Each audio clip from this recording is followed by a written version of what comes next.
Halo, selamat berjumpa lagi dalam Rain School.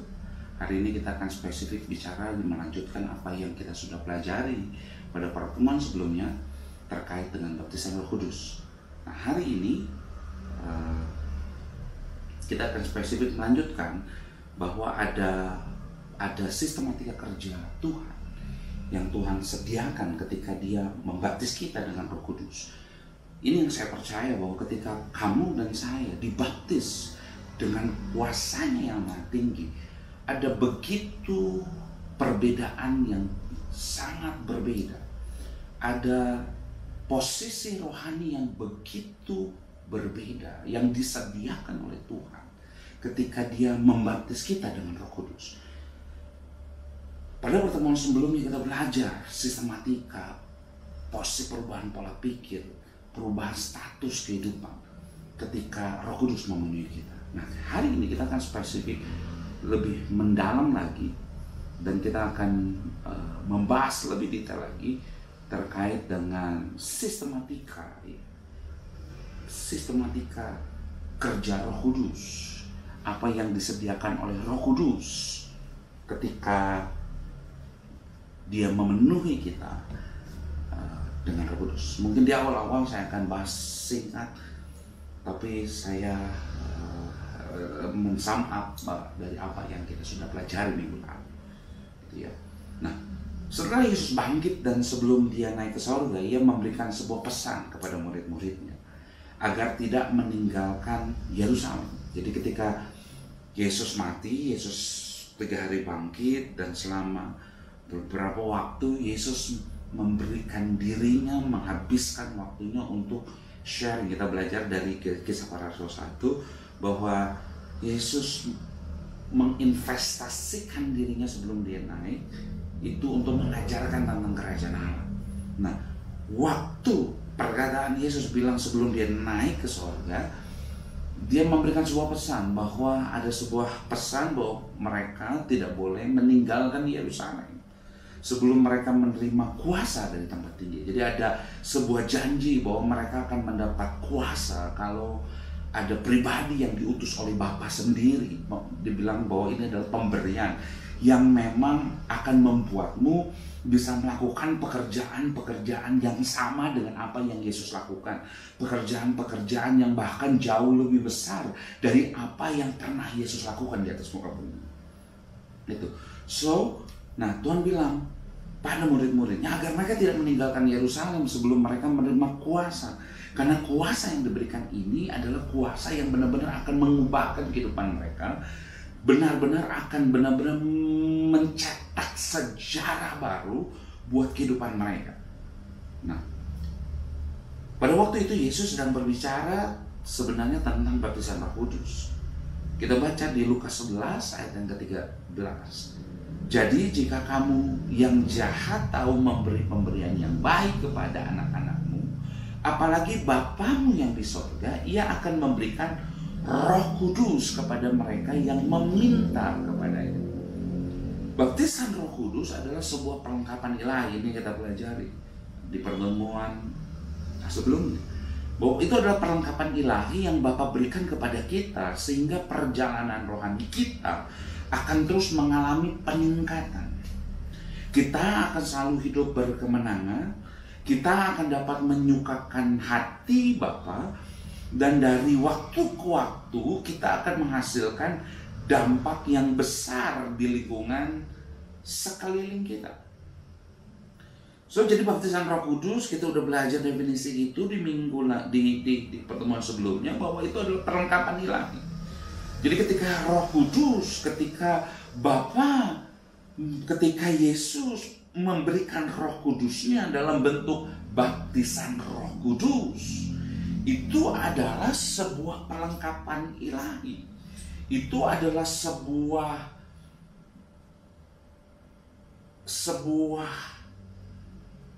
pemberian dari sorga yang sifatnya adalah memperlengkapi kita dengan sesuatu yang ilahi. Nah, sesuatu yang ilahi adalah Roh Kudus. Nah, waktu Roh Kudus diberikan kepada kita sebagai perlengkapan, Dia bukan hanya sekedar membuat status kita berbeda, tapi kita akan mengalami berbagai macam peningkatan. Kita menikmati yang namanya hidup berkemenangan. Makanya saya mau bilang, ketika Roh Kudus membaptismu dengan rohnya, itu adalah jaminan engkau dan saya bisa menang. Engkau tidak perlu lagi bergumul dengan yang namanya kekalahan. Engkau tidak perlu lagi khawatir dengan yang namanya kekalahan. Enggak. Karena Tuhan sudah sediakan kemenangan buat engkau dan saya. Karena ini adalah jaminan untuk kita selalu hidup berkemenangan. Jaminan untuk kita bisa hidup menyenangkan hati Bapa. Apa artinya? Berarti kita akan selalu tidak akan pernah berkekurangan, tidak akan pernah merasa kurang untuk kita bisa menyelesaikan kehendak Bapa yang menyenangkan hatinya.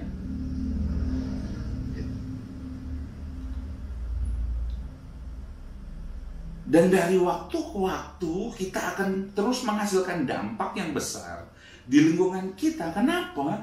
Karena Roh Kudus itu memberikan kita power, memberikan kita dunamos, memberikan kita kuasa. Kuasa untuk apa?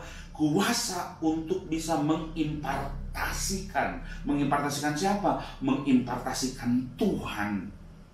Mengimpartasikan kemuliaan Tuhan. Mengimpartasikan kebenaran yang disediakan Bapa lewat Roh Kudusnya. Nah, baptisan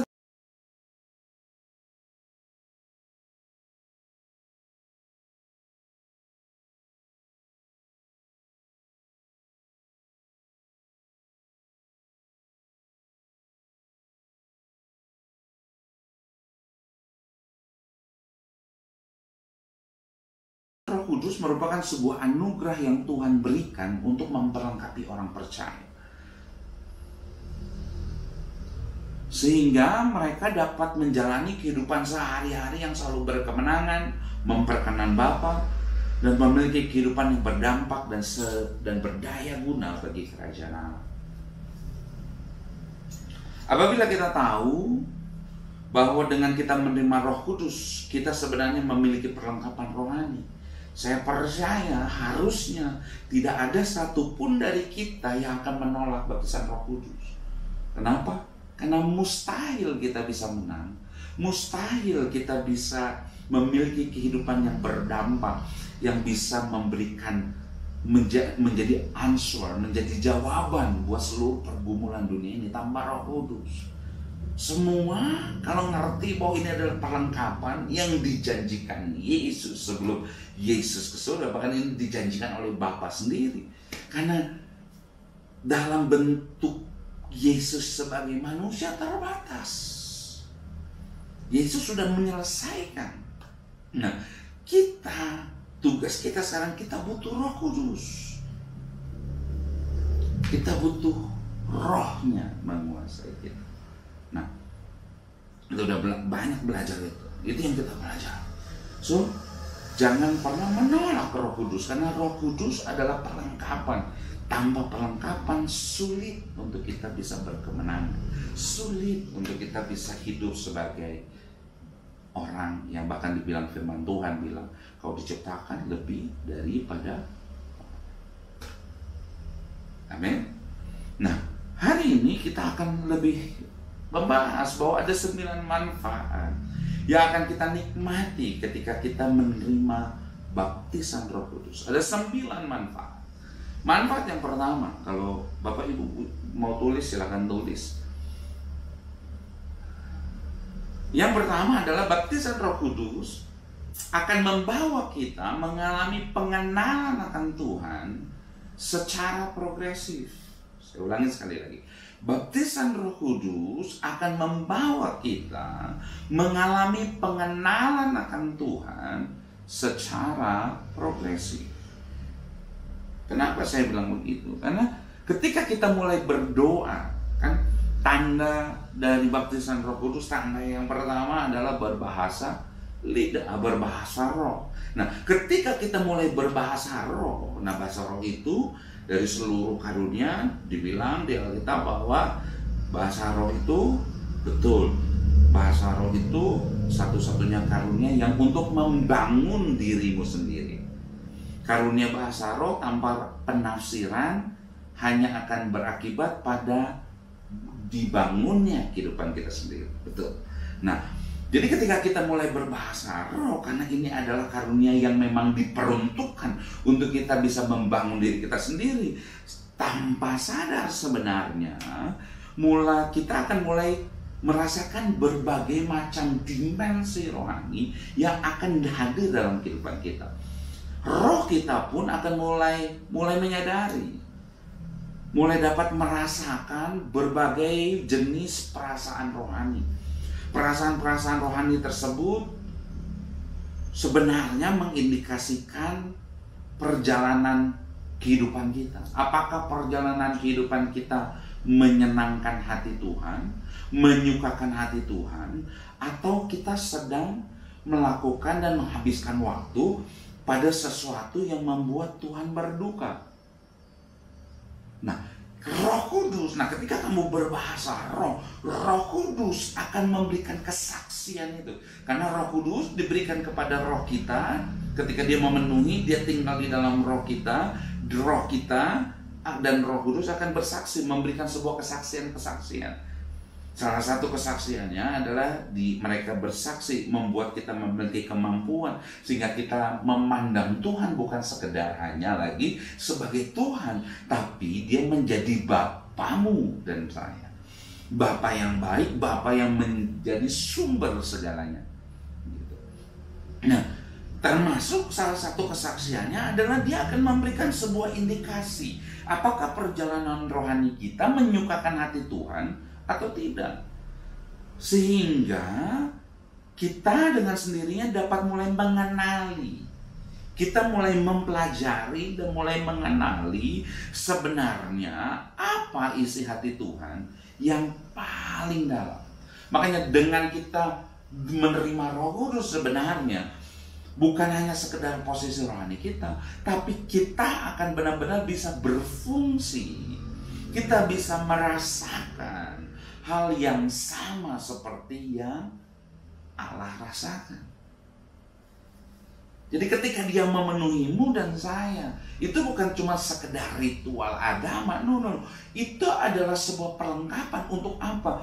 Untuk kamu mulai bisa memiliki pengertian yang sama, perasaan yang sama, mengerti apa isi hati yang terdalam dalam Tuhan, hati Bapa. Kita akan bisa mengenal isi hati Tuhan yang terdalam.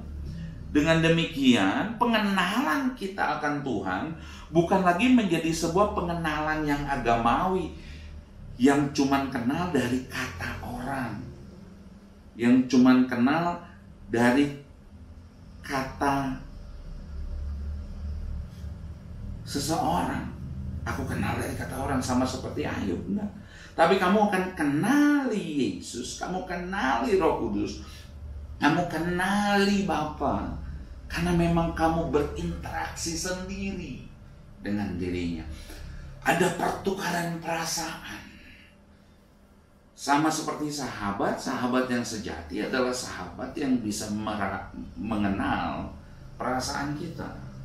Sahabat sejati adalah sahabat yang bukan cuma sekedar jago ngomong, tapi dia juga ngerti. Ketika bahkan even kita nggak bilang apa-apa, dia ngerti apa sih yang ada dalam hatinya, apa sih yang memang ada, apa yang menjadi rahasia hatinya, apa yang menyusahkan hatinya. Dia tahu.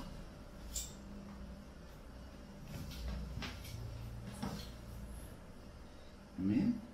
Nah, kamu bukan lagi kenal dari kata orang, tapi kamu akan kenal dari pengenalanmu sendiri dengan Tuhan.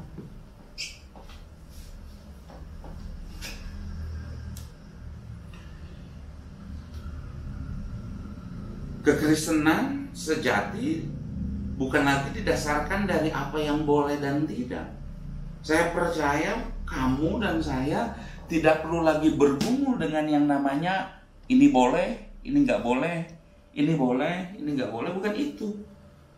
No. Terlalu dangkal untuk kita berpikir kekristenan hanya cuma sekedar boleh lakukan A, tidak boleh lakukan B. No.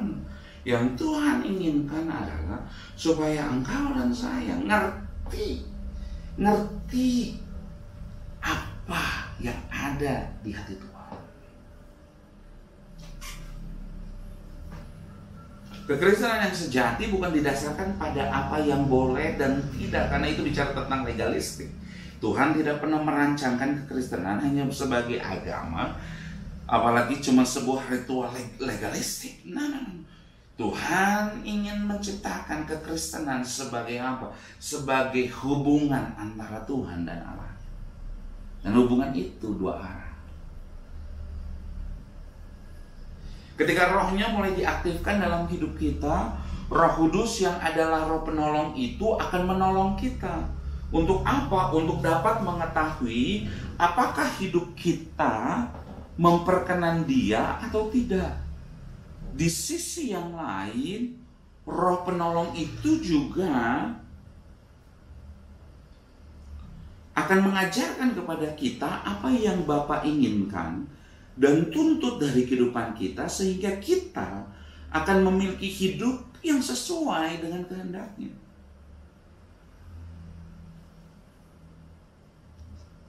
Ketika kita mengizinkan rohnya untuk menuntun hidup kita setahap demi setahap, kita akan mulai mengetahui setiap fase rohani yang memang harus kita lewati, setiap target rohani yang memang harus kita raih, sehingga kehidupan kita akan selalu berada pada pusat kehendak Bapa. Ketika kita berada pada pusat kehendak Bapa, kita akan selalu menikmati perlindungan dan pemeliharaannya. Anugerahnya selalu nyata dalam kehidupan kita. Dari waktu ke waktu, Tuhan selalu menopang hidup kita. Hanya karena kita membangun hidup kita seperti yang Roh nyatakan kepada kita.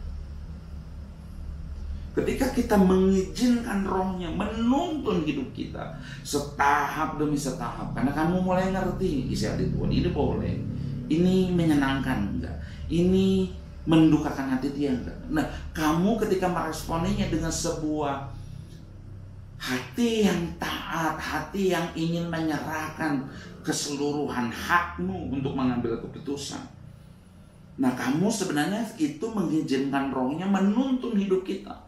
Nah, itu yang saya sebut dengan kamu hidup dituntun oleh Roh Kudus. Bahwa kamu dengan free willmu memutuskan untuk taat kepada Tuhan. Nah, hidup yang dibangun dengan cara seperti ini akan membangun kehidupan kita sehingga kita akan dicetak sesuai dengan apa yang Roh dan Bapa inginkan.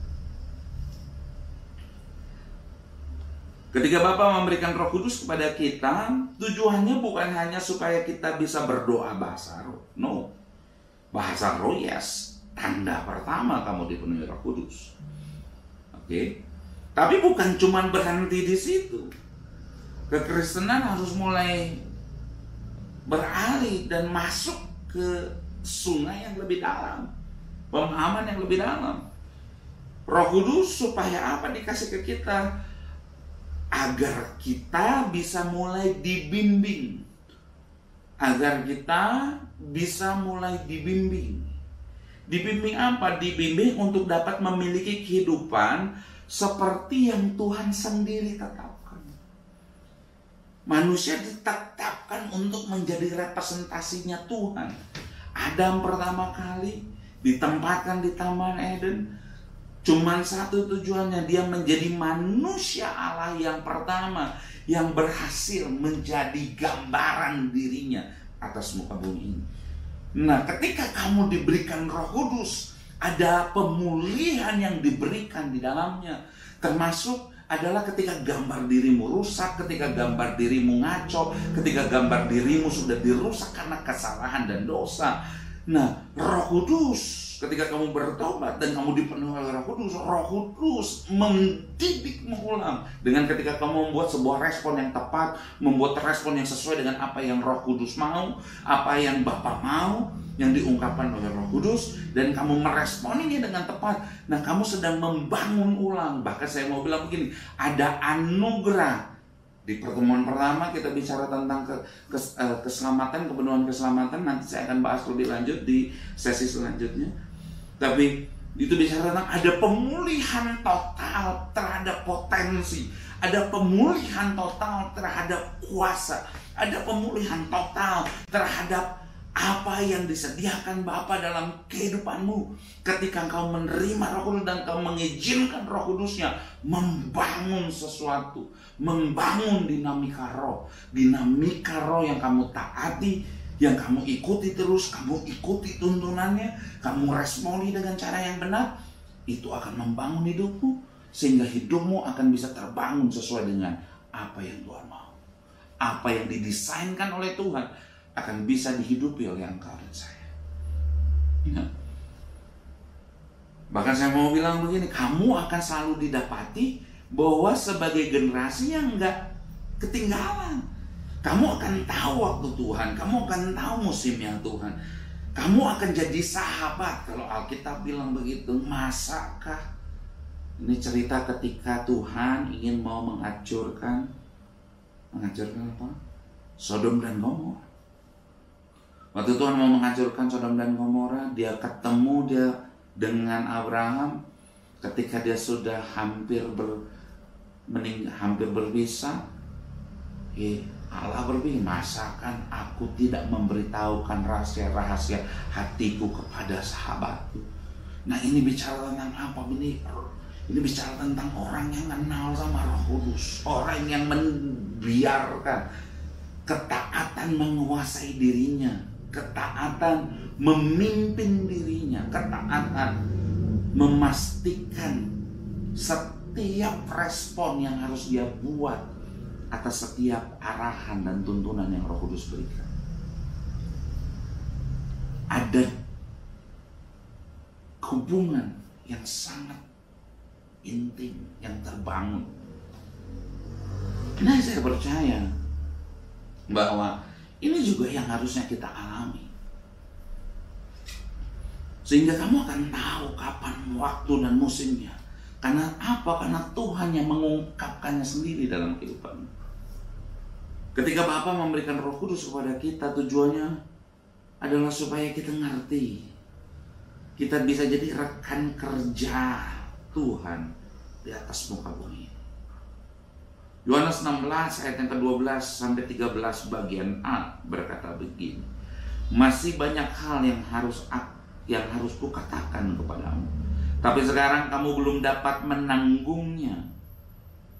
Tetapi apabila Ia datang, yaitu Roh kebenaran, Ia akan memimpin kamu ke dalam seluruh kebenaran. Saya ulangi sekali lagi. Masih banyak hal, ini perkataan Yesus, yang harus kukatakan kepadamu, tetapi sekarang kamu belum dapat menanggungnya. Tetapi apabila Ia datang, siapa? Roh Kudus datang,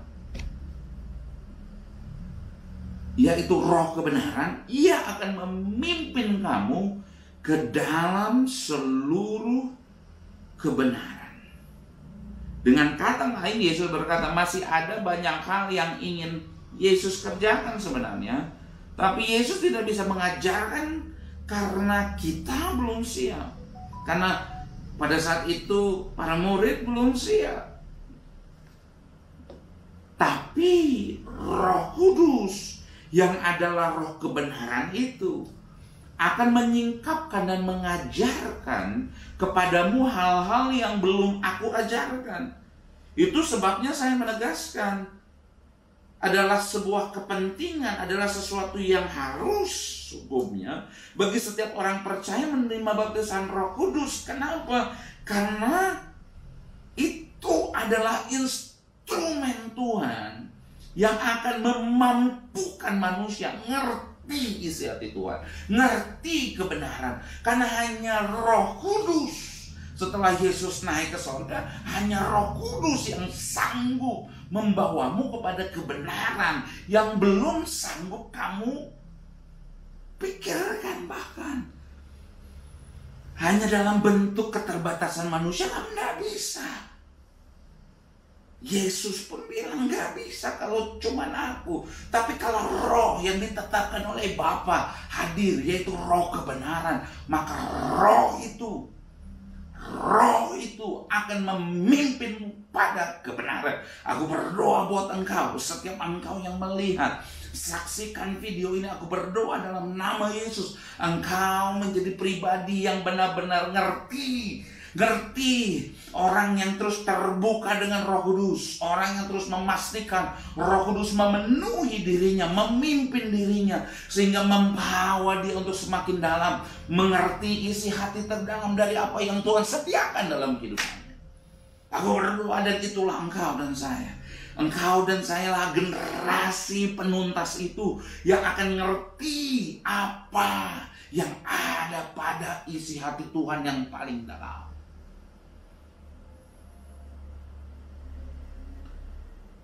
Haleluya.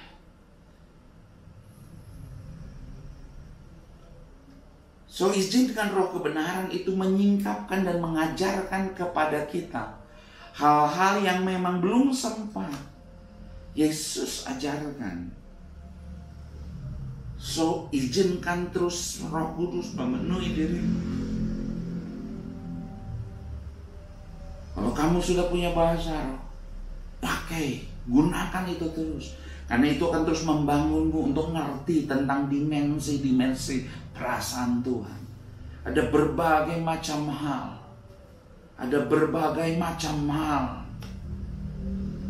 Saya ulangi sekali lagi. Ada berbagai macam hal perasaan Allah yang akan bisa kamu ngerti, kamu pahami. Bahkan saya mau bilang ada rahasia hati yang akan diungkapkan oleh Tuhan sendiri kepada hidup. Ketika apa? Ketika Roh Kudus kau izinkan terus bersaksi bersama-sama dengan rohmu. Ya Aba, ya Bapa. Memposisikan dirimu sebagai anak. Makanya saya mau bilang, orang Kristen, orang umat Tuhan yang dipenuhi oleh Roh Kudus harusnya dikenal sebagai man of revelations. Man of revelation. Dan saya berdoa itu adalah engkau dan saya. Amin. Itu adalah engkau dan saya yang akan jadi man of revelation. Haleluya. Haleluya. Hal kedua yang akan Tuhan kasih, yang akan Tuhan kerjakan ketika Dia memenuhi engkau lewat baptisan Roh Kudus. Hal yang kedua adalah baptisan Roh Kudus akan membuat kita tetap teguh di dalam Dia. Baptisan Roh Kudus akan membuat kita tetap teguh di dalam Dia.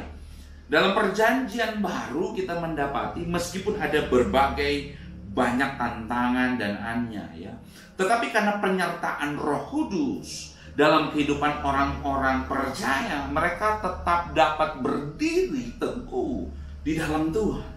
Sekalipun aniaya pada saat itu mengancam nyawa mereka, mereka memiliki keyakinan teguh. Mereka tetap bisa stand strong in Him.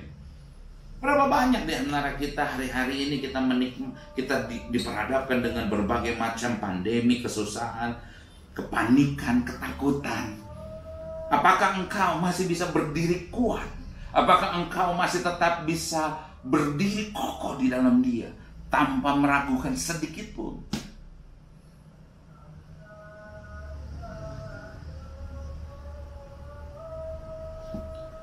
Nah, jemaat mula-mula memiliki kekuatan yang somehow, saya bilang, jarang dimiliki oleh orang-orang Kristen pada saat hari ini. Amin. Apakah engkau orangnya?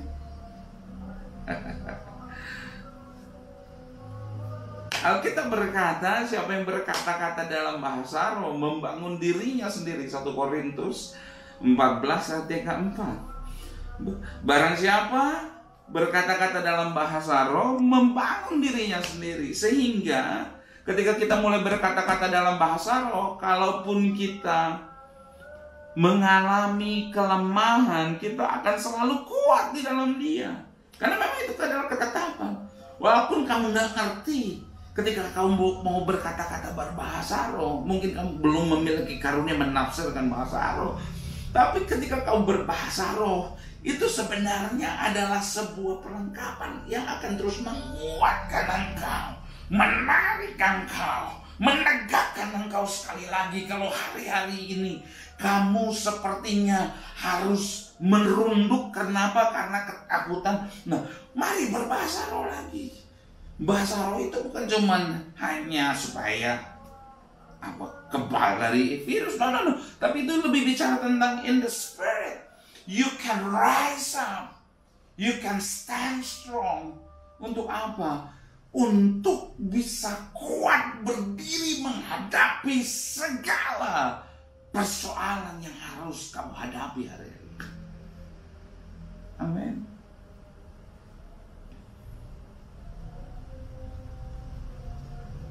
Apapun yang kita hadapi tidak akan dapat melemahkan kita.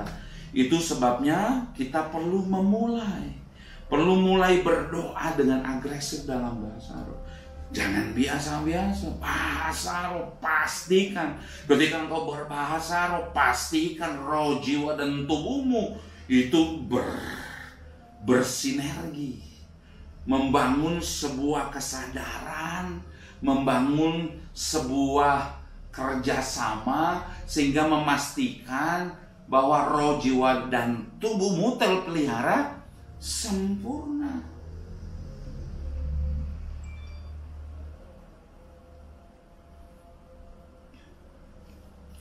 Jadi ketika mulai bahasa roh, jangan biasa-biasa.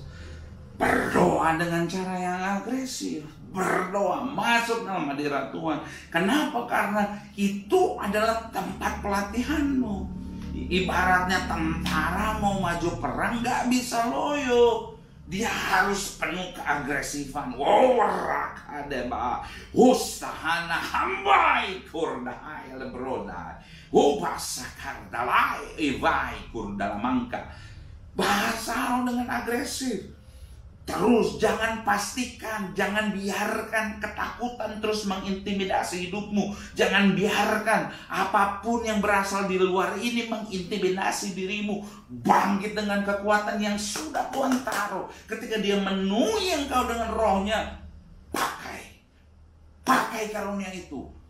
Bangkitkan sekali lagi dirimu. Berdirilah kuat, tegak, karena kau punya kemampuan itu. Apapun yang kita hadapi tidak akan dapat melemahkan kita. Berdoalah dalam bahasa roh dengan sangat agresif. Minta sampai apa? Sampai ada sebuah aliran rohani yang begitu luas, begitu lancar. Keluar ada aliran kehidupan dari dalam diri kita, memancar begitu luar biasa. Ketika engkau berbahasa roh, seperti ada sebuah ganjalan. Mulai kenali, tanya sama Tuhan, kenapa ini terjadi? Kalau itu rasa duka, maka kamu tahu ada banyak mungkin kesalahan dan ketidakakuratan yang mungkin kau perlu datang sekali lagi sama Tuhan. Ada yang bicara tentang kosong, kamu doa kayaknya kosong, nggak ada movement di sini.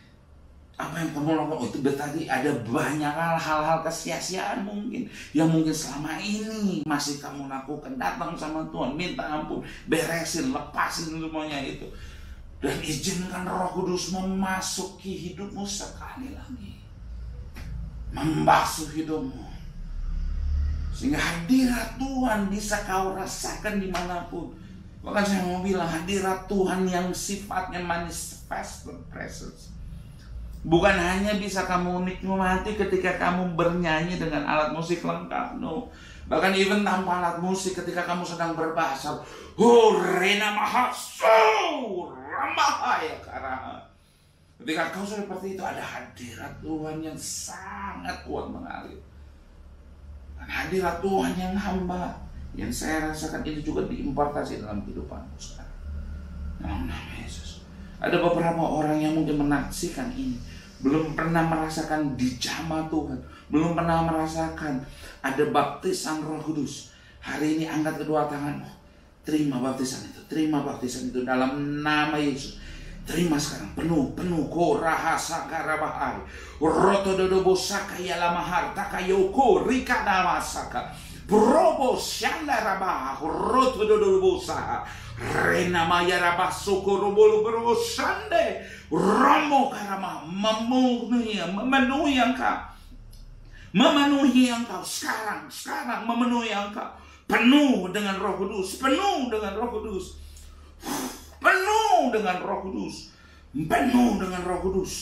Ada beberapa engkau yang selama ini menanti-nantikan untuk dipenuhi Roh Kudus. Ini jawaban doamu. Sekarang kau penuh dalam nama Yesus. Shikara mahaya rakaya rabasaka. Roh Kudus memenuhi engkau. Terima Roh Kudus, terima. Jama dalam nama Yesus. Jama dalam nama Yesus Tuhan. Haleluya. Berdoa dalam agresif, penuh keagresifan. Dan saya percaya bahwa Roh Kudus akan mulai memanifestasikan keperkasaannya dalam roh kita, sehingga otomatis roh kita akan selalu dikuatkan. Otomatis roh kita akan selalu dikuatkan oleh Tuhan. Hal yang ketiga yang disediakan, ada yang dikerjakan oleh Roh Kudus, sistematika yang dikerjakan oleh Roh Kudus. Yang ketiga adalah baptisan Roh Kudus menumbuhkan dimensi kasih yang kita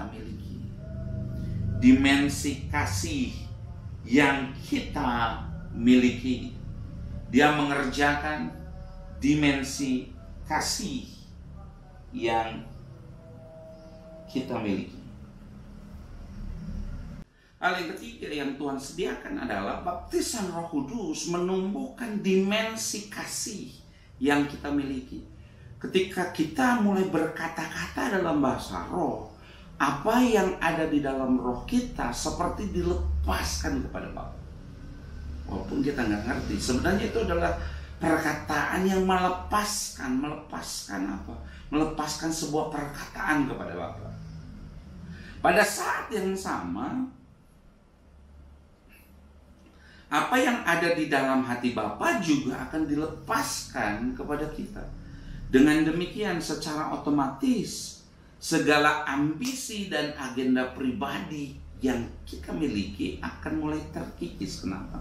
Karena ada perkataan Tuhan. Semakin dimensi kasih tumbuh dalam diri kita, semakin tidak akan ada lagi ambisi dalam kehidupan kita. Ketika kita melihat ada kasih Tuhan tumbuh dalam kehidupan kita, kita pasti dapati ambisi akan terkikis habis. Di dalam pelayanan, keangkuhan dan ambisi akan jauh bahkan dari hidup kita. Demikian pula dalam hubungan kita dengan sesama. Cara kita berinteraksi antara satu dengan yang lain akan diliputi dengan kasih yang ilahi. Ketika setiap orang percaya diliputi dengan kasih yang ilahi, akan ada begitu banyak masalah dan konflik yang dapat kita hindari. Kasih yang ilahi adalah sebuah pelumas yang akan menjagai diri kita agar tidak mengalami gesekan yang menyakitkan satu dengan yang lain. Dimensi kasih ini akan bertumbuh seiring dengan bertumbuhnya persekutuan kita dengan Bapa.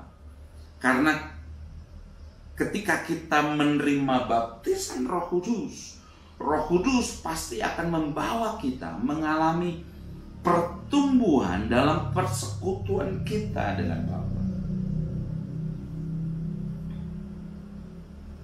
Baptisan Roh Kudus yang benar akan menumbuhkan dimensi kasih yang baru. Dimensi kasih yang kita miliki. Dan kasih siapa? Kasih yang dimiliki oleh Allah, diimpartasi dalam kehidupan kita. Amin.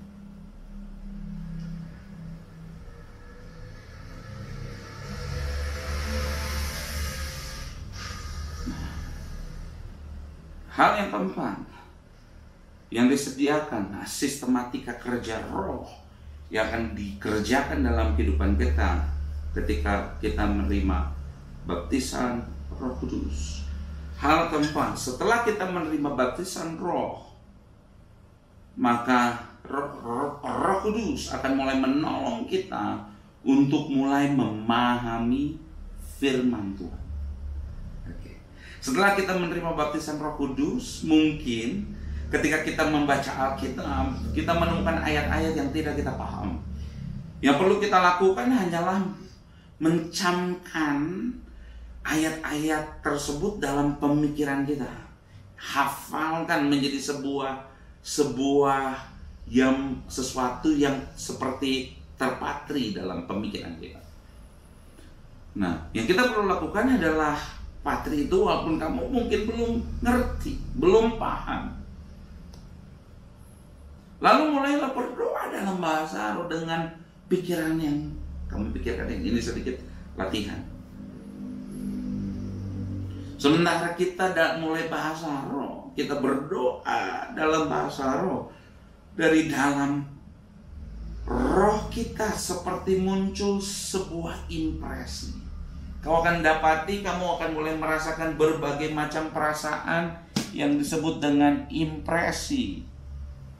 Kamu akan mulai merasakan ada impresi di dalamnya. Ada impresi rohani, perasaan rohani yang sepertinya diungkap dalam kehidupan kita.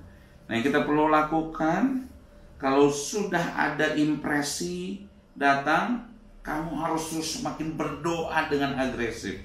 Pakai kata-kata atau impresi yang kamu dapat itu menjadi bahan untuk kamu berdoa. Berdoa dengan agresif. Nah, impresi tersebut akan semakin jelas, akan semakin dibukakan sehingga pemahaman-pemahaman baru yang mungkin belum pernah kamu pikirkan, atau mungkin pemahaman-pemahaman yang sudah lama kamu sepertinya tidak concern ke situ, akan mulai diungkapkan sama Roh Kudus, karena itu adalah kebenaran. Muncul, nah pemahaman baru atau pemahaman lama yang memang itu adalah kebenaran akan muncul dalam pikiran kita. Dan bersama dengan pemahaman tersebut timbul sebuah keyakinan akan maksud dari firman tersebut.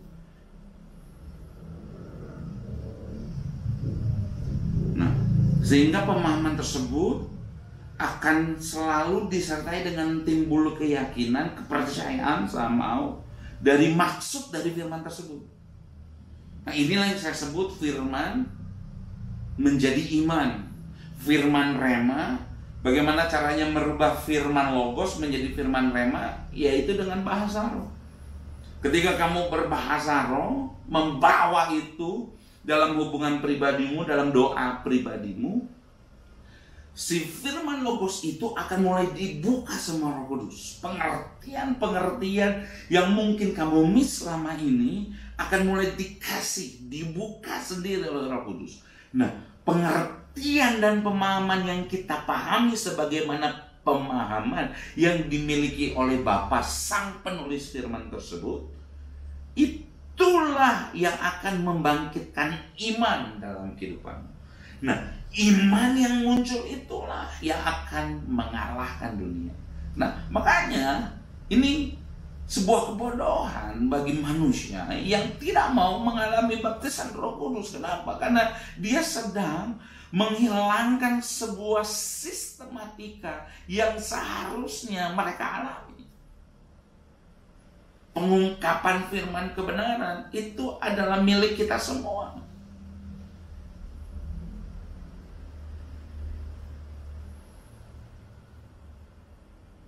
Karena Roh yang menginspirasi para nabi dan para rasul untuk menuliskan Alkitab adalah Roh yang sama yang Bapa berikan kepada kita, yang akan menjelaskan kepada kita sehingga kita dapat mengetahui dan memahami dengan pasti apa yang menjadi isi hati dan rencananya. Kita dapat memahami firman dan takaran iman. Ini yang paling penting. Takaran imanmu dan saya akan semakin bertumbuh seiring dengan pengenalan akanmu kepada Tuhan lewat firman. Karena awal mulanya iman muncul dari pendengaran akan firman Rema. Ketika kau memastikan firman Rema memenuhi hidupmu, maka firman itulah yang akan menguasai. Firman itulah yang akan benar-benar membangkitkan iman dalam kehidupanmu. Hal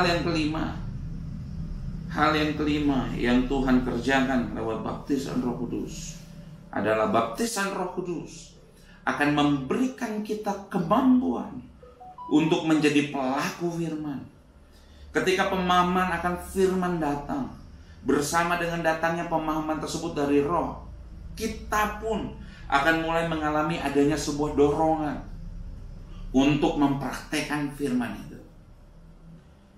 Saya nggak percaya kalau kamu dengar firman yang benar, kamu akan tetap diam dan jadi generasi pasif. No. Karena firman Tuhan berkata, barang siapa mengenal Allahnya, ia akan bertindak dengan sangat kuat. Nah, saya juga percaya, semakin kau dalam, dan memang ini adalah ketetapan Tuhan, semakin kau dalam berinteraksi dengan Roh Kudus, berinteraksi dengan firman-Nya, firman-Nya diungkapkan dalam kehidupanmu, dibangkitkan, membangkitkan iman. Kau tidak akan pernah diam. Kau tidak akan pernah membiarkan dirimu terus-menerus menjadi orang yang kalah. Kau tidak akan pernah membiarkan dirimu terus-menerus dalam kondisi yang seperti ini aja. Engkau akan terus bertindak dengan kuat.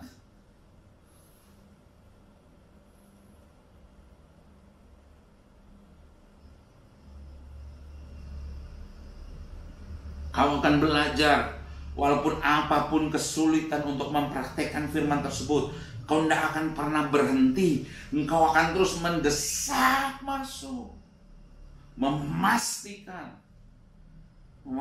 apa? Memastikan bahwa penyingkapan firman yang Roh Kudus lakukan dalam kehidupanmu mengerjakan sebuah pekerjaan yang dahsyat dalam hidupmu. Karena itu teruslah responi setiap firman yang datang dalam hidupmu, baik itu melalui penyampaian firman ataupun dalam perenungan pribadi. Semakin kita responi firman tersebut, Roh akan terus bekerja dalam kehidupan kita. Roh akan terus bekerja dalam setiap kehidupan kita.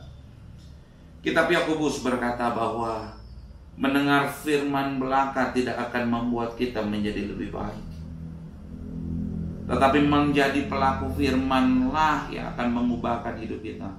Untuk menjadi pelaku firman, kita hanya perlu memastikan setiap prinsip firman yang kita sudah terima, mulai kita bayangkan, kita imajinasikan sambil berdoa dengan agresif dalam bahasa roh. Dan ketika kita mulai menerima impresi berkaitan dengan firman tersebut, lakukanlah deklarasi. Deklarasikan hal-hal tersebut. Lepaskan itu lewat perkataanmu, lewat teriakanmu. Kenapa? Karena ketika engkau melakukan langkah-langkah itu, sebenarnya kau sedang mengkondisikan hidupmu untuk selalu menjadi pelaku firman. Kau memastikan atmosfer untuk kamu dapat melakukan dan menggenapkan firman Tuhan akan selalu ada dalam hidupmu. Sehingga anugerahnya selalu cukup, yang akan memampukanmu menyelesaikan setiap kehendak Tuhan dalam kehidupan.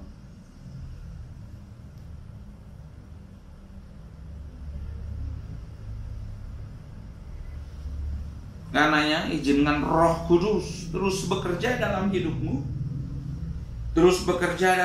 sampai iman timbul dari dalam hidupmu. Sampai iman timbul dari dalam hidupmu. Amin. Yang keenam, hal yang keenam yang Tuhan sediakan ketika Dia membaptismu dengan Roh Kudus adalah baptisan Roh Kudus menjagai gairah rohani kita kepada Tuhan. Saya dapati bahwa setelah beberapa waktu lamanya kita menjadi orang percaya, kecenderungan yang sering terjadi adalah kita mulai kehilangan kasih yang mula-mula, tidak lagi memiliki kegairahan rohani. Baptisan Roh Kudus inilah yang akan menolong kita untuk dapat terus menjagai gairah rohani kita. Bahkan ketika kita merasakan roh kita sedang padam, baptisan Roh Kudus akan memberikan kemampuan untuk kita dapat mengaktifkan kembali kegairahan rohani yang pernah kita miliki tersebut. Kata kuasa dalam Alkitab, dalam Kisah Para Rasul 1 ayat 8, ditulis dengan kata Yunani dunamos. Dari kata dunamos kita punya kata yang namanya dinamo. Yaitu sebuah kumparan yang mengubah energi gerak menjadi energi listrik. Secara rohani, ketika kita mulai mendapati adanya kesuaman dalam diri kita, sadarilah bahwa engkau telah memiliki dinamo rohani. Kamu sudah punya dinamo rohani. Baptisan Roh Kudus itu dinamo rohani. Dalam dirimu memiliki kemampuan untuk menyingkirkan kesuaman dalam diri kita. Jadi jangan pernah diam. Pastikan engkau benar-benar mengambil keputusan untuk kembali lagi bergairah. Lewat mana? Mengaktifkan kuasa baptisan roh yang sudah kamu dapat. Dengan cara apa? Dengan cara masuk dalam hadirat Tuhan, berdoa, bawa lagi firman masuk, berdoa dengan agresif sampai ada impresi kamu dapat, deklarasikan terus. Deklarasikanlah sampai kamu akan melihat ada sebuah penyingkapan firman, dan penyingkapan firman tersebut disertai dengan rasa yakin dan terobosan rohani. Kamu akan bisa merasakan ada seperti aliran air yang kayaknya dilepas dengan sangat kuat.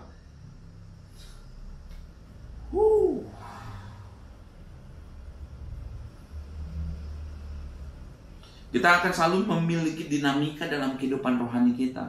Kita akan terus bertumbuh kalau kita punya gairah.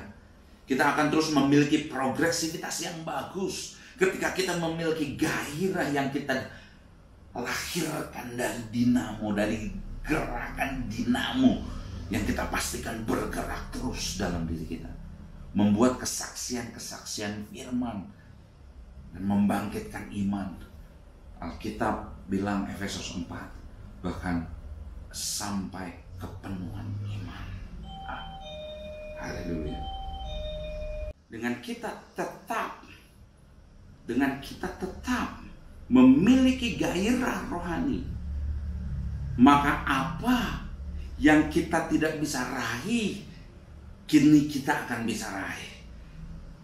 Apa yang tidak bisa kita maksimalkan dahulu, dengan terusnya bekerja, Roh Kudus terus bekerja dalam kehidupan kita, yang terus semakin besar setiap hari, akan mulai bisa kita maksimalkan.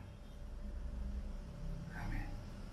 Yang ketujuh yang kita pelajari, hal yang ketujuh, sistematika hal yang ketujuh yang akan Roh Kudus kerjakan, yaitu baptisan Roh Kudus menolong kita untuk dapat berdoa sesuai dengan kehendak Bapa.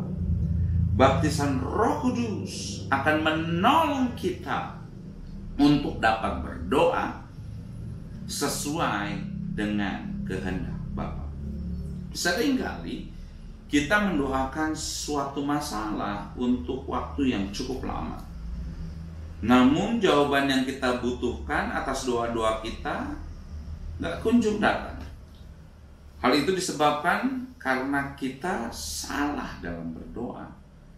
Karena yang kita minta adalah untuk memuaskan kedagingan kita. Yakobus 4 ayat 3 bilang begitu. Dan sebabnya Tuhan tidak menjawab doa kita. Yakobus 4. Akan tetapi Roma 8 ayat 26 bilang begini, bahwa Roh menolong kita dalam segala kelemahan kita.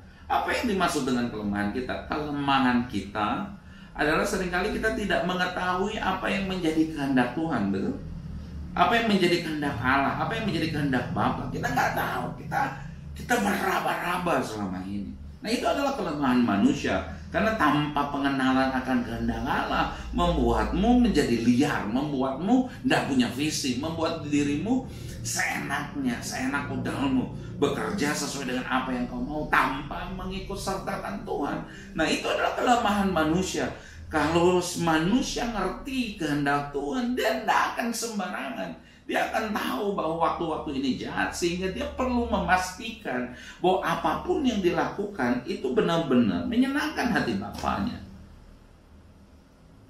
Kelemahan kita adalah seringkali tidak mengetahui apa yang menjadi kehendak Bapa, sehingga untuk itulah Roh Kudus menolong kita untuk dapat kenali apa kehendak Tuhan, apa kehendak Bapa buat kita, apa yang perlu kita lakukan di depan, pelayanan apa yang kita perlu fokuskan, apa yang perlu kita pastikan, apa yang kita perlu ngerti dengan sungguh-sungguh, sehingga yang kita lakukan bukan sesuatu yang berasal dari kemanusiawian kita belaka, tapi yang kita lakukan sama seperti apa yang Yesus lakukan. Apa yang dia lihat Bapa kerjakan, itu yang anak kerjakan. Itu juga yang harusnya terjadi dalam kehidupan kita, karena kita adalah anak Allah, bukan? Sehingga apa yang kita kerjakan seharusnya apa yang kita lihat Bapa, apa yang dilihat Bapa kita kerjakan, apa yang Yesus kerjakan. Apa yang Yesus lakukan, apa yang Bapa lakukan hanya dapat kamu dapati, kamu tahu, akan di-reveal oleh siapa? Oleh pribadi Roh Kudus. Makanya pribadi Roh Kudus adalah pribadi yang benar-benar akan membawa kita kepada Bapa, akan benar-benar punya akses yang tanpa batas. Kamu tidak perlu lagi masuk seperti ke dalam bait Allah yang ada masa-masanya, ada musim-musimnya, ada batas-batasnya. Nah, kamu punya tol hubungan langsung kepada Bapa. Lewat mana? Lewat Roh Kudus. Nah, lewat mana? Roh Kudus harus memenuhi hidupmu, menguasai hidupmu, menjadikan dirimu menjadi pribadi yang berbeda. Amin. Amin.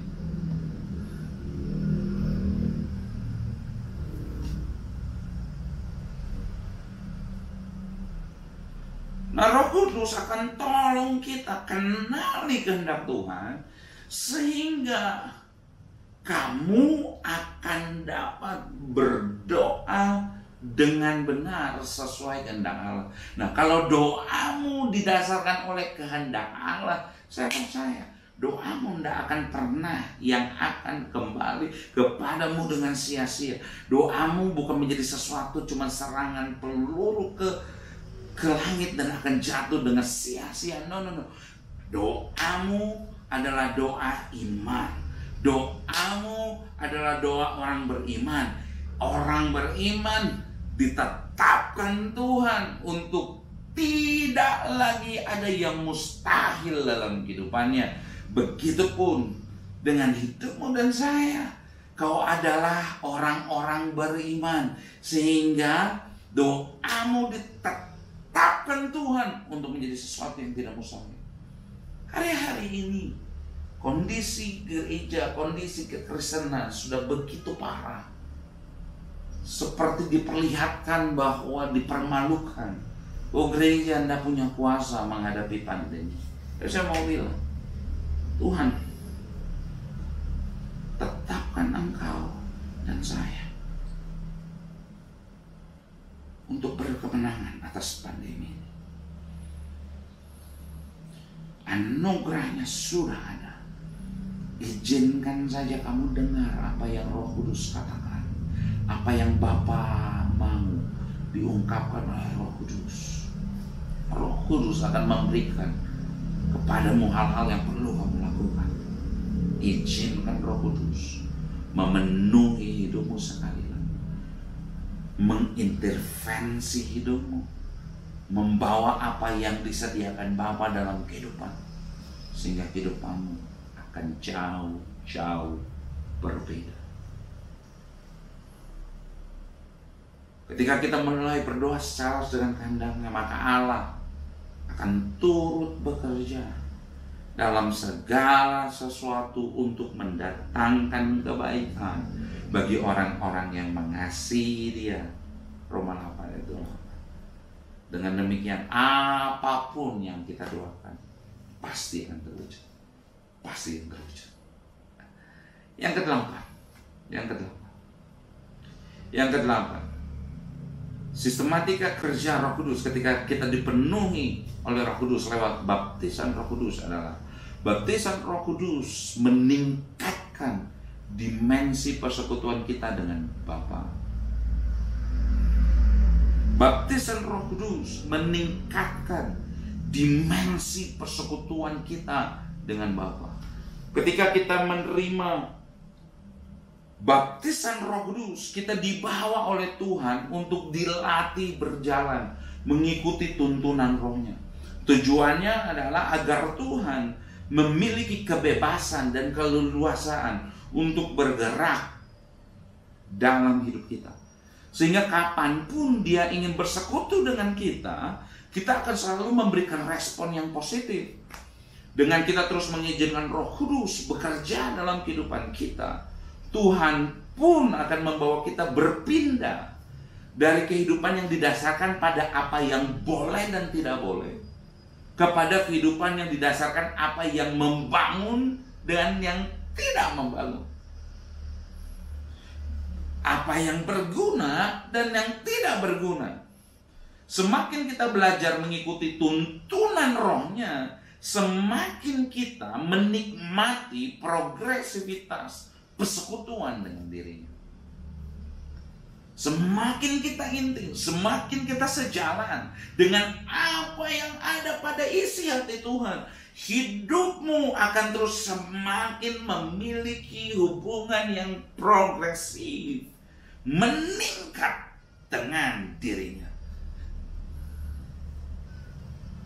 Dan kalau kamu punya hubungan progresif menaik dengan dirinya, itulah saatnya, akan tiba saatnya, itulah saatnya dan akan tiba saatnya engkau dan saya akan diberikan kepada dunia, dinyatakan kepada dunia sebagai anak-anak Allah yang dinanti-nantikan oleh semua makhluk.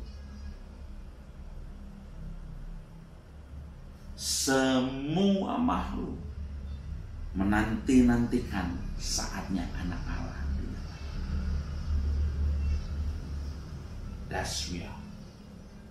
Akan tiba saatnya engkau dan saya sebagai anak Allah akan dibangkitkan Tuhan, akan diangkat oleh Tuhan. Untuk apa? Supaya engkau dan saya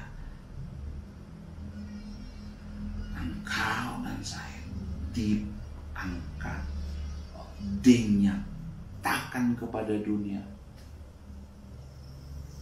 sebagai anak Allah. Kepada seluruh makhluk,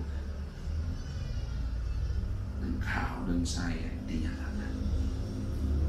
Oh, haleluya. Yang kesembilan, baptisan Roh Kudus menolong kita untuk menyatakan Allah dan kuasanya kepada dunia ini. Saya ulangi sekali lagi. Yang kesembilan, yang terakhir. Baptisan Roh Kudus menolong kita untuk menyatakan Allah dan kuasanya kepada dunia ini. Ketika kita menerima baptisan Roh Kudus, kita menerima kuasa. Kita bahasa Jawa bilang kesaktian. Sehingga apa yang secara manusiawi tidak bisa kita lakukan dengan kuasa atau dunamos ini, kita akan dapat melakukannya. Apa yang selama ini mustahil dalam kehidupanmu, dengan dunamos ini kamu sekarang bisa melakukannya. Apa yang selama ini kamu damba-dambakan, mukjizat yang kamu damba-dambakan, sekarang lewat dunamos itu bisa terjadi dalam kehidupanmu. Apa yang selama ini sepertinya sulit untuk kamu bisa dapatkan, dengarkan ini baik-baik. Apa yang selama ini menjadi sesuatu yang mustahil terjadi dalam kehidupanmu, dengan dunamos lewat baptisan Roh Kudus yang membaptis engkau sekarang dalam nama Yesus, menjawab doamu, menyembuhkan penyakitmu, menyelesaikan setiap pergumulan, membuat mukjizat yang kamu butuhkan selama ini di dalam nama Yesus. Dengarkan ini baik-baik. Engkau mendapat jawaban doa dari Tuhan hari ini. Ada dunamos, dinamit rohani yang diberikan dalam engkau, dan itu meledak sekarang dalam nama Yesus Tuhan. Ada beberapa mungkin yang sedang bergumul dengan penyakit, menahun di daerah perutnya. Ada yang di daerah kepalanya. Dengarkan baik-baik. Tuhan menyembuhkan engkau sekarang. Tuhan menyembuhkan engkau sekarang dalam nama Yesus Tuhan. Dalam nama Yesus Tuhan menyembuhkan. Terima kesembuhan itu. Terima kesembuhan itu. Terima kesembuhan. Dalam nama Yesus. Dalam nama Yesus. Ada beberapa yang tuli. Saya lihat ada beberapa yang tuli, bahkan yang matanya punya masalah katarak. Sekarang Tuhan menyembuhkan. Terima kesembuhan itu, terima kesembuhan. Ada dinamit rohani yang diberikan dan dilepaskan engkau. Dalam nama Yesus Tuhan. Dalam nama Yesus Tuhan. Ada yang beberapa mengalami masalah di saluran pencernaan. Dengarkan ini baik-baik. Kau sudah sembuh. Oleh bilur-bilur Yesus kau sudah sembuh. Dan lewat baptisan dunamos yang kamu terima sekarang,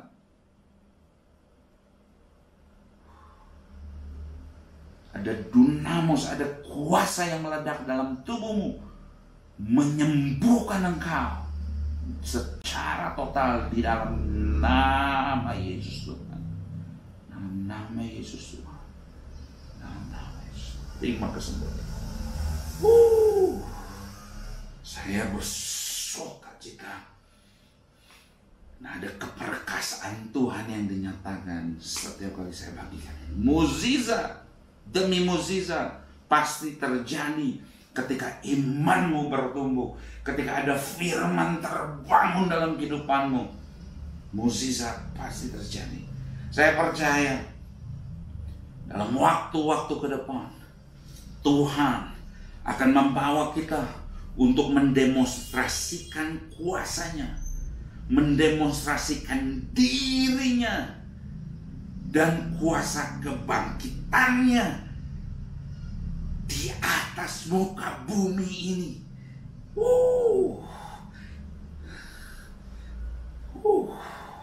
Karena itu teruslah belajar, Kembangkan dimensi imanmu, kembangkan dimensi keintimanmu dengan Tuhan. Pastikan kuasa yang Tuhan sudah taruh, kuasa yang sudah Tuhan investasikan lewat karunia bahasa roh, kau terus pakai, kau terus gerungkan dalam kehidupanmu. Belajar kembangkan dimensi iman dalam hidupanmu, sehingga kuasa yang Tuhan taruh dalam hidupmu akan bisa dirilis dengan mudah lewat kehidupanmu.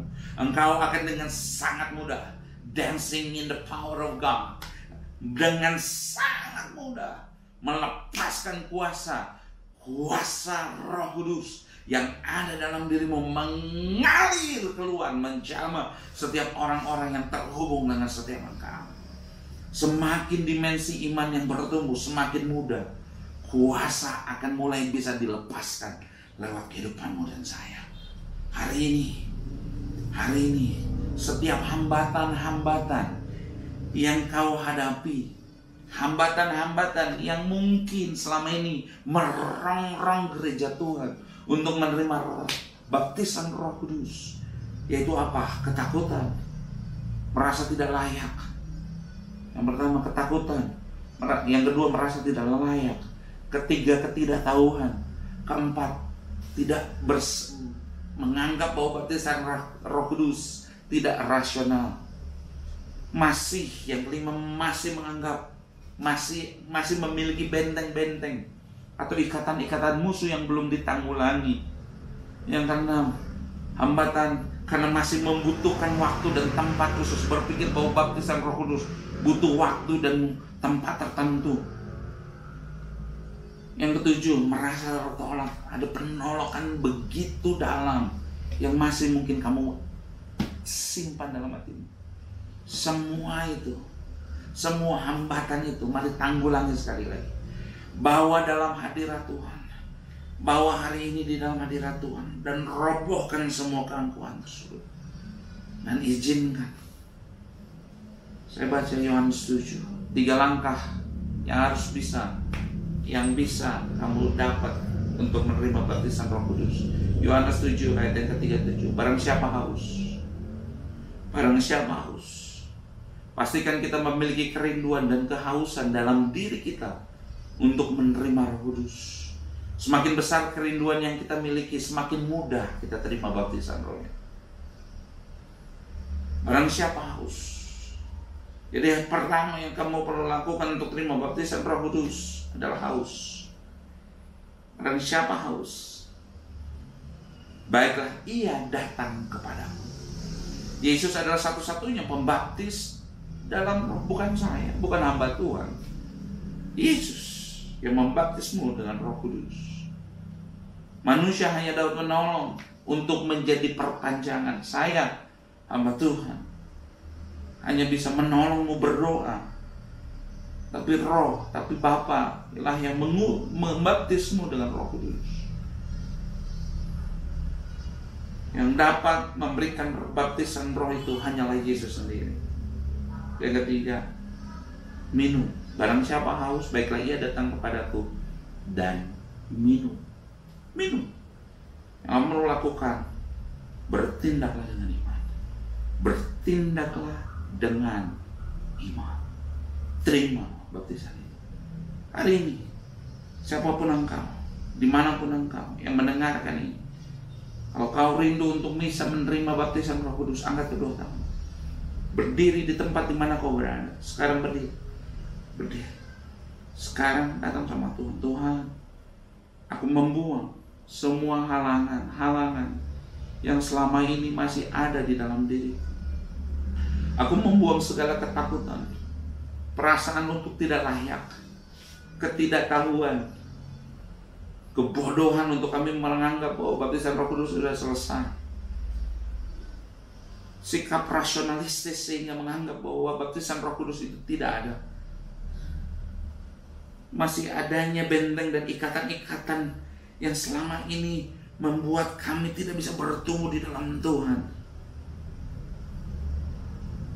Masih merasa Banyak sekali penipuan, bahkan penolakan yang selama ini mengkungkung kami mengenai baptisan Roh Kudus. Kami buang itu dalam nama Yesus. Mari katakan itu. Kami buang dalam nama Yesus. Hari ini kami datang. Hari ini kami datang kepadamu, Yesus Bapa, Sang Pembaptis itu. Sang Pembaptis itu. Baptislah kami Tuhan dengan Roh-Mu. Penuhi kami sekarang. Dalam nama Yesus, penuhi Tuhan. Dan izinkan kami minum dari sungai kehidupan sekarang. Dalam nama Yesus. Dalam nama Yesus. Mulai bersyukur.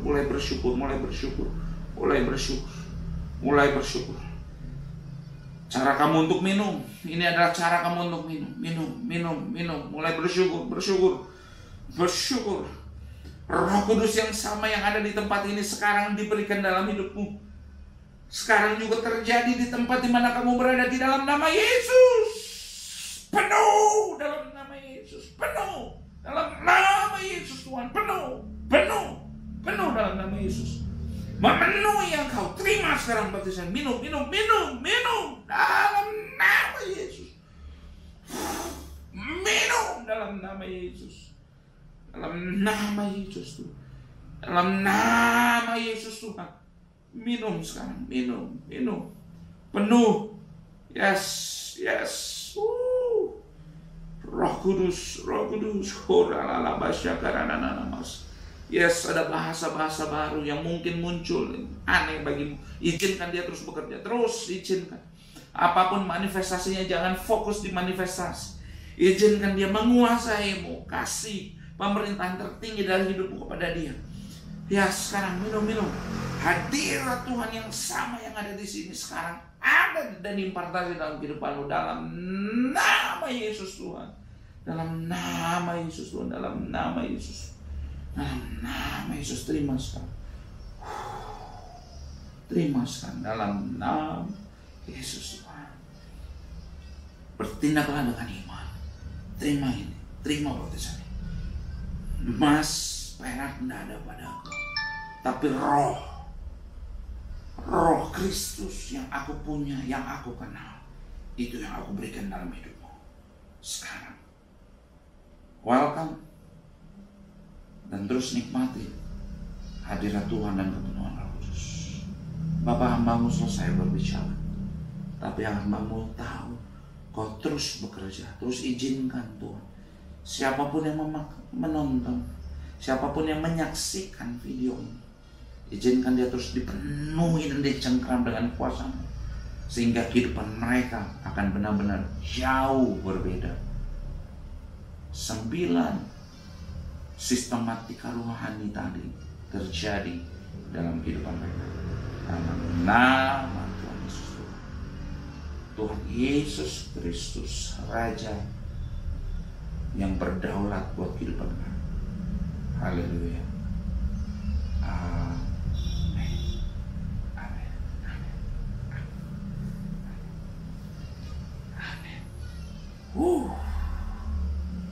Saya percaya Roh Kudus yang akan terus membawamu untuk terus naik dan tidak pernah menjadi. So, terus bangun dimensi rohanimu, bangun dirimu sampai kemuliaannya dinyatakan dengan utuh dalam kehidupanmu dan saya.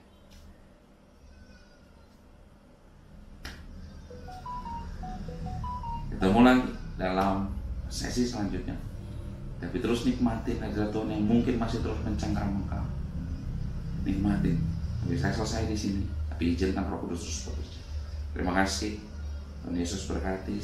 Ketemu lagi dalam kelas Rain School yang akan datang.